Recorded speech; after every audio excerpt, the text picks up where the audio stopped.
जय श्री कृष्ण दोस्तों अगर आप संपूर्ण गीता को सरल भाषा में कहानियों और उदाहरणों द्वारा पढ़ना चाहते हैं तो डिस्क्रिप्शन या कमेंट सेक्शन में दिए गए लिंक से खरीद सकते हैं। तो आज हम जानेंगे कि भगवान से बड़ा भी कोई है। असल में ये प्रश्न बड़ा ही पेचीदा है, परंतु इसका उत्तर बड़ा ही सरल है। ये प्रश्न ही अपने आप में एक पैराडॉक्स उत्पन्न करता है। चलो आज मैं आपको कंफ्यूज करता हूँ, इतना कंफ्यूज कि आप सभी कुछ सोच ही नहीं पाओगे और लगेगा कि दिमाग ही एकदम से हैंग हो गया है। और हाँ, अंत में आपको इन प्रश्नों के उत्तर भी दूंगा, तो इस मजेदार वीडियो को अंत तक जरूर देखिए। आज आपको एक अमानवीय तर्क बताता हूँ। शास्त्र कहते हैं भगवान सर्वशक्तिमान है, यानी कि सबसे शक्तिमान अगर कोई है तो वो है भगवान। मैं भी ऐसा ही मानता हूँ। तो अब आपके सामने एक चकरा देने वाली पहेली। अब चाहे मैं हूँ या आप, हर कोई मानता है कि भगवान सर्वशक्तिमान है। अब क्योंकि भगवान सर्वशक्तिमान है तो भगवान एक ऐसे पत्थर का निर्माण तो कर ही सकते हैं जिसका भार इतना अधिक हो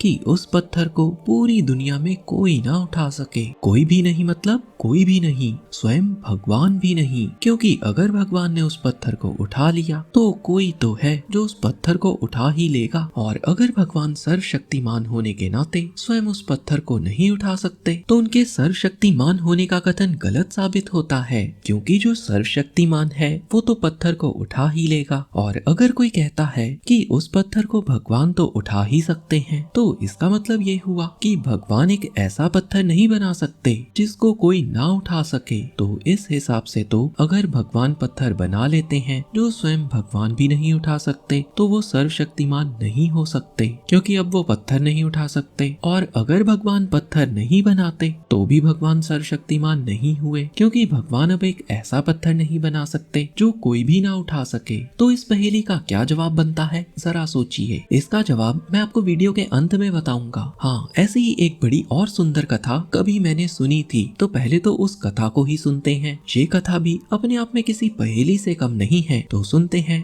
इस कथा को। नारद जी, जो कि एक सच्चे विष्णु भक्त हैं, वो भगवान विष्णु जी के पास गए और उनसे पूछने लगे, भगवान इस पूरे ब्रह्मांड में सबसे अधिक महान और सबसे बड़ा कौन है? अब अपने भक्त का ये प्रश्न सुनकर भगवान विष्णु के मन में भी आया, आज नारद जी को थोड़ा कंफ्यूज किया जाए। भगवान पहले तो थोड़ा मुस्कुराए और फिर नारद जी को बोले, देखिए सभी कुछ तो पृथ्वी पर टिका है, तो सबसे बड़ी तो पृथ्वी ही हुई। नारद जी को लगा हाँ ये सही जवाब है, तो नारद जी ने प्रभु की बात सुनकर सिर हिला दिया। तभी भगवान बोले, परंतु धरती कैसे सबसे बड़ी हो सकती है? पृथ्वी को तो समुद्र ने घेर रखा है। अगर पृथ्वी सबसे बड़ी और महान होती तो समुद्र उसको कैसे घेर सकता था? अब नारद जी का मुंह लटक गया। नारद जी सोचने लगे, प्रभु की ये बात भी ठीक है। नारद जी बोले, तो प्रभु इसका मतलब समुद्र सबसे बड़ा और सबसे महान हुआ? भगवान बोले, हाँ नारद जी। नारद जी अब संतुष्ट थे कि तभी भगवान बोले, अभी एक शंका है नारद जी।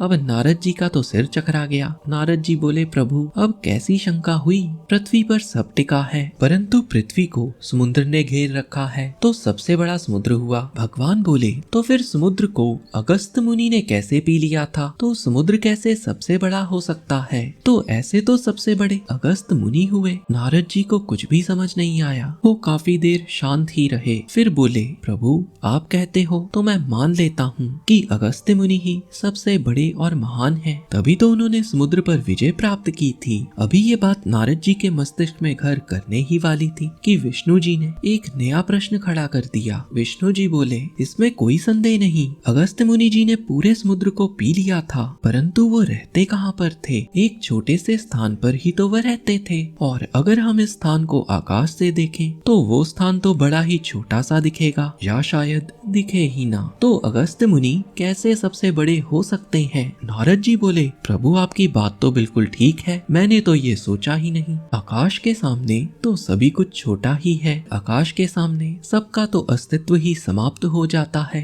अब विष्णु जी मुस्कुराए और बोले, सबसे बड़ा तो आकाश ही हुआ, जहाँ पर से सब कुछ छोटा ही दिखता है। नारद जी अब पूरी तरह संतुष्ट थे, उनके चेहरे पर मुस्कान थी। नारद जी फिर बोले, हाँ प्रभु ये बिल्कुल ठीक है, सबसे बड़ा तो आकाश ही है। भगवान फिर मुस्कुराए और उन्होंने सोचा नारद जी को थोड़ा और उलझन में डाला जाए। भगवान बोले, नारद जी अगर आकाश सबसे बड़ा था तो वामन अवतार ने तो एक ही पग में पूरा आकाश नाप लिया था, तो फिर आकाश कैसे सबसे बड़ा हो सकता है। अब नारद जी बोले, नारायण नारायण प्रभु, आप ही सबसे बड़े हैं, क्योंकि आप ही तो थे जिन्होंने वामन अवतार धारण किया था। मैं तो पहले से जानता था प्रभु, आपसे बड़ा कोई नहीं हो सकता। नारद जी आंखें बंद करके प्रभु का सिमरन करने लगे तो भगवान फिर बोल पड़े, परंतु इसमें भी एक शंका है नारद जी। अब नारद जी फिर चकरा गए कि आखिर अब क्या समस्या, सबसे बड़े भगवान हैं, इसमें क्या दिक्कत, इसमें तो तनिक भी संदेह नहीं होना चाहिए। कि तभी